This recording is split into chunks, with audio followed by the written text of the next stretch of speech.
Anne of a Thousand Days is the 1969 film starring Richard Burton as Henry VIII and Geneviève Bujold, I hope that I'm pronouncing that correctly, as Anne Boleyn, and it tells the story of the relationship of Henry VIII and Anne Boleyn. This is obviously a story that's been told time and time again, and since my name here is the Tudor Rose, I wanted to have my first real Tudor-centered video be about a movie that I actually really love and enjoy and just want to talk about so that more people watch it. I've also decided that anytime that we discuss anything that's Tudor-centered here on the Tudor Rose, that we're going to refer to it as a Tudor Tuesday or a Tudor Thursday, you get it. So I'm very excited to do our first Tudor Tuesday on Anne of a Thousand Days. If you enjoy reviews and discussions on historical content, everything from movies to books to documentaries, make sure that you hit that subscribe button, make sure that you give this video a big thumbs up, it helps me out a lot, and make sure that you ring the bell so that you know when I upload videos. And let's get into Anne of a Thousand Days.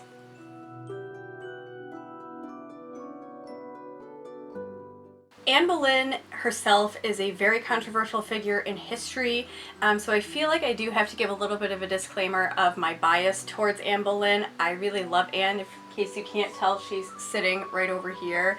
I really love Anne. She's one of my favorite figures in history. She's an endlessly interesting person to attempt to research about. There's not a whole lot that we know about the true Anne Boleyn, but I want to bring this movie to light. It's a recent discovery of mine, and I really feel like if you love Tudor history, you're going to love this movie. So I'm going to do the same thing I did with my Downton Abbey movie review. I'm going to go through the pros and then some of the cons. Also, before we get into the review, I feel like I need to say, like, I'm not a professional historian. I'm just discussing historical fiction and movies and things like that I enjoy because I'm a huge history buff, especially when it comes to Tudor England. I am going to try to contain my opinions and everything to the story that we are presented in each piece, and I will try to only interject history when I think it adds to our conversation here, so I just feel like I need to say that. So the first big pro of Anne of a Thousand Days is Genevieve's performance as Anne herself. As I've mentioned a couple of times, this is a relatively controversial character in history. A lot of people, I mean, until recent decades, referred to her as the Great Whore. That's not necessarily how one wants to be remembered in history. And it really wasn't until like the 70s or 80s that people really started to look at Anne as like almost an early feminist figure, I guess you could say. We have to always remember when we're looking at even a film from the 60s that they were looking at Anne through their 1969 view. It was not, 1526 Anne who was being courted by Henry, She definitely, in history, is kind of rather feminist for her time. She's different, at least. I wouldn't go as far to say that any women back then were necessarily the feminist that we think they probably are now. Anyway, Genevieve's performance as Anne is breathtaking. She was actually nominated for an Academy Award. She didn't win, but it's so good. Anne has been portrayed by so many actresses, from Natalie Dormer to Natalie Portman, Claire Foy, I believe, did it in Wolf Hall. That's one show that I have not yet watched, but she has been played over and over again, and Geneviève just knocks it out of the park. She may be, well, I do have a favorite because she was the one that made me fall in love with Anne, but I think Geneviève is a close second favorite Anne of mine. She portrays Anne so beautifully throughout this story. And she starts off as sort of like this relatively naive, very privileged young lady who's had a very nice upbringing, who really thinks that she can kind of run things, and then is shown that she can't when Henry wants her and kind of makes her not be able to marry the man that she wants. And she turns into this very power-hungry woman, and she realizes that she can use the king as a way to get what she wants out of life. Like, if she can't have love, she's going to have everything else. And then in this movie, we see her become this fiercely protective mother, which is not always a take that people do with Anne. Sometimes they write her as sort of like an aloof mother, like she doesn't really know what she's doing. But in Anne of a Thousand Days, she definitely is seen as sort of this like crusader on the sake of her daughter Elizabeth. I also really love that Geneviève does not play Anne as a one-note character. I see a lot of like documentaries and History Channel things and whatever, which, you know, the acting, I'm not expecting Academy Award level, but they often play Anne as sort of shrewd and cruel, which Anne in history could be. But Geneviève gives her a lot of depth without doing a whole lot, which I think is the mark of a good actor. And I think that how she plays Anne like fits so perfectly into what I think is the next big pro, and I don't even know if it's really part of the movie, this is just me speculating. I think that Anne of a Thousand Days is told through the point of view of Henry VIII. The reason why I think this is because the opening scene is Thomas Cromwell coming in to tell Henry VIII, you know, Your Majesty, they have decided that Anne is guilty, will you sign her death warrant? Because, spoiler alert, Anne Boleyn dies. I mean, she was alive in the 1500s, so obviously she's not here anymore, but basically, after years of trying to have her, when he doesn't get exactly what he wants out of Anne, which is a son, Henry VIII, at least in this movie, gets Thomas Cromwell to get some trumped up charges, and she does end up being convicted, and she does die. She gets her head cut off on May 19th, actually, so just a random fact for you. I have a friend whose birthday is May 19th, and every time it's her birthday, I'm just like, Happy Anne Boleyn Day. Cromwell comes in, and he tells the king, you know, are you going to sign this or not?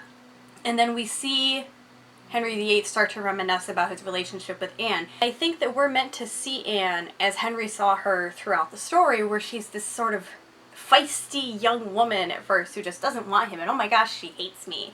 And then even in the scenes where Henry is not there and Anne is speaking, I think that's probably what Henry thought was going on. Like, there's a scene where Anne is speaking to her brother, and she says something along the lines of, like, power is more addictive than love, or something, you know, power is what I want. And I think that Henry probably thought that that's what Anne was saying, even though it's actually quite believable that Anne would say things like that.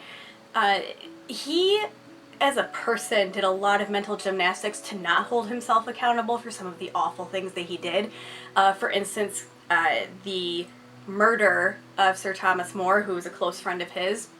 He even pins that on Anne in his mind in this movie, because when she finally falls in love with him, because of course there's a moment where she throws herself at him, and they finally sleep together after years of her saying no. And there's this moment where Anne says, don't kill them for me, don't kill them for me. And then later on in the movie she has an argument with Henry and she's like, no, kill them. So he's even blaming her in his mind for killing, like, you know, Fisher and Sir Thomas More on Anne. That's, if my assumption is correct, and that's kind of what they were going for, he's doing so much mental gymnastics that he has blamed her for other things that he did. The cherry on top of this for me is they take some artistic license, and there is a scene between Henry and Anne while Anne is in the tower awaiting her trial and things like that. This never happened in real life. Henry never visited Anne in the tower, at least that I've never seen. I've always been under the assumption and read that they never saw each other as soon as she went into the tower. But they use this as sort of Anne's final betrayal, what I would think Henry would read as her final betrayal. I think it would take someone like Henry to convince himself, because there he is going, trying to convince her, like, no, just step down, you know, just go live your life with your daughter. And she says no, because then she'll never be queen. And then what have I done all of this for if my daughter's never going to be queen? And she basically says, I willingly go to my death, I am not dying in vain, and my daughter will be better than you ever were as a monarch, and you just wait. So, first of all, that's a bit of hindsight, because their daughter, who becomes Elizabeth I, is considered one of the better monarchs. It's a way for her to finally, like, put the knife in between the ribs, you know? And I think that that's what convinces Henry to sign her death warrant in this movie. And I think it's brilliant. It's honestly brilliant. It's a great way to tell this story. I don't know if that's what they were going for. I do know that this movie is based off of a Broadway play, I think of the same name. So I do think that someone who was writing a play may have wanted us to feel that this was actually a flashback. This is how Henry sees Anne in his head. The last pro that I want to talk about are these beyond beautiful costumes. These are the best costumes I've ever seen in any movie. They won the Oscar. There's a reason why. I would really encourage you to Google some of these costumes. I don't want to put too many images in my videos because I am afraid, even though this is a movie from 1960, that for some reason I'll get in trouble for putting too many pictures beyond like a poster for the movie.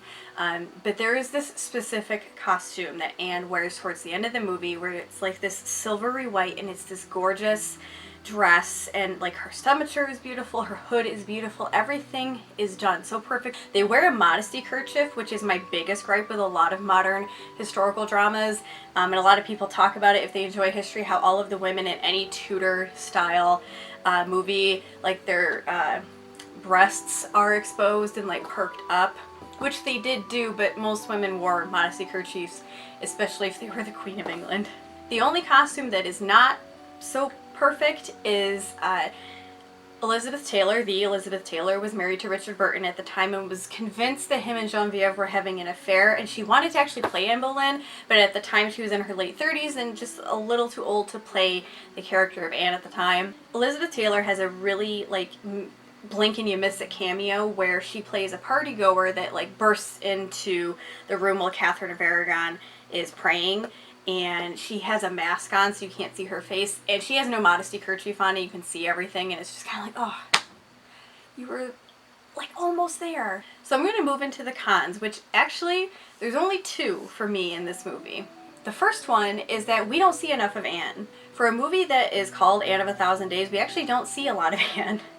She doesn't get nearly as much screen time as I think she should. I really think that this is more a movie about Henry and how he sees Anne. It's not really Anne's movie. I really want a biographical movie of Anne Boleyn. Not your typical, you know, man's point of view, only about her and Henry. I want to see Anne. The other big con to me is actually Richard Burton's performance as Henry VIII. And it's actually funny because he was quoted as saying that he didn't understand why he was nominated for an Oscar for this role. I don't understand it either. Richard Burton is one of those actors where, not to the degree of John Wayne, but where like any movie that John Wayne's in, you're like, that's John Wayne as that cowboy. That's John Wayne as Genghis Khan, because that's the world that we lived in at one point, that he played Genghis Khan. But Richard Burton, it was like he was Richard Burton playing Henry VIII. It really wasn't anything that stood out. He didn't really sink into his character, and for someone like Henry, you kind of have to let yourself go, because if you do any sort of in-depth research into Henry, he's not an incredibly likable guy, especially towards the end of his life, and even, you know, the time that he's with Anne, like, it just doesn't bode well for him. And honestly, in my humble opinion, the best performance I've ever seen of Henry VIII is Jonathan Rhys-Meyers in The Tudors. That is a very controversial series for anybody who's a big like Tudor lover like I am. It is one of the things that really got me into the Tudors. I'd always been interested, but they're definitely catapulted my love. But I really think that Jonathan Rhys-Meyers knocks it out of the park with Henry VIII. I don't think that Richard Burton quite grasped this character or who he was portraying. Really, I think that you can successfully portray Henry VIII if you understand that he is an overgrown child who never quite understood the duty, because he was the spare. He was, you know, his brother died, so he really wasn't meant to be king, and he was spoiled rotten, and then all of a sudden he's got to have all this duty behind him, and it lasts throughout his life. He's basically a giant man baby.